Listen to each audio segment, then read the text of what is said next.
E este é o chapéu Ushanka. O chapéu Ushanka é um dos gorros mais famosos do mundo. Muitas pessoas associam logo à Rússia e ao seu inverno rigoroso, mas a sua história é muito mais antiga e interessante. Neste vídeo vou falar sobre o chapéu, sobre a história e a origem e tudo aquilo que houver para falar sobre o chapéu Ushanka. Primeiramente nós temos que dividir o nome Ushi e Anka. Ushi significa orelhas e Anka significa peça de vestuário. A origem da Ushanka não é totalmente consensual. Um chapéu mongol feito com pele de carneiro com abas largas. Esta teoria diz que o modelo veio de um chapéu usado pelos povos fino-ugircos, chamado Tsubaka, que tinha longas orelheiras de pele. Mais tarde, na Rússia, existiu um chapéu chamado Tryok, com duas abas laterais e uma traseira. Este modelo influenciou fortemente o design da Ushanka moderna. Não só isso, mas já no início do século XX, os camponeses russos, para se protegerem do frio, começaram a usar a Ushanka.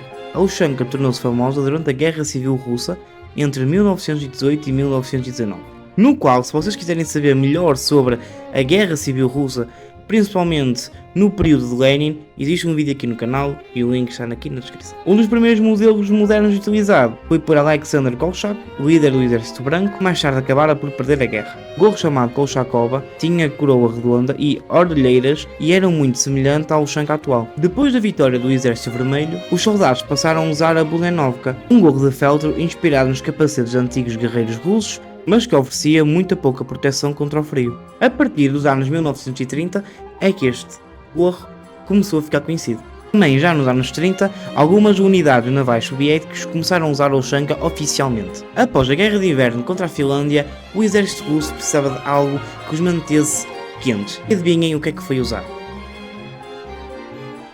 A Ushanka. Na década de 1940, tornou-se o principal gorro de inverno do exército soviético. Durante a Segunda Guerra Mundial, muitos soldados alemães também usaram a Ushanka para se proteger contra o inverno russo. Podemos ver que temos duas maneiras de usar o gorro, a primeira como eu usei neste vídeo, mas também podemos dar um nó e estas orelheiras vão ficar para cima e usamos sem proteger as orelhas. Normalmente as versões mais caras são feitas de pele de carneiro, coelho, raposa, etc. E não me perguntem qual é feito deste porque eu não faço a mínima.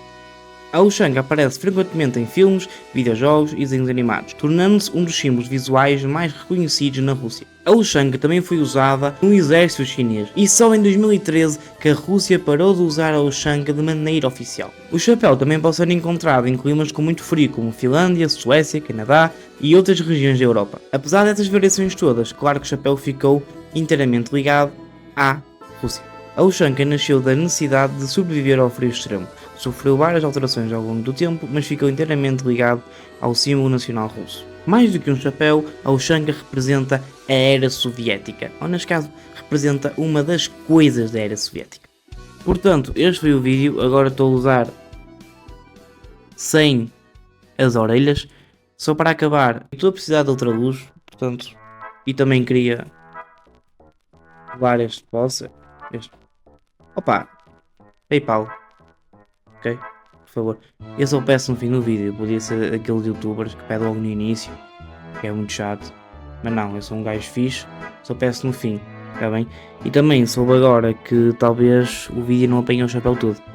Opa, se isso aconteceu, desculpem. PayPal. Para isso não acontecer mais. Tripé partiu. Obrigado pelo vídeo. Por terem assistido ao vídeo. Até uma próxima.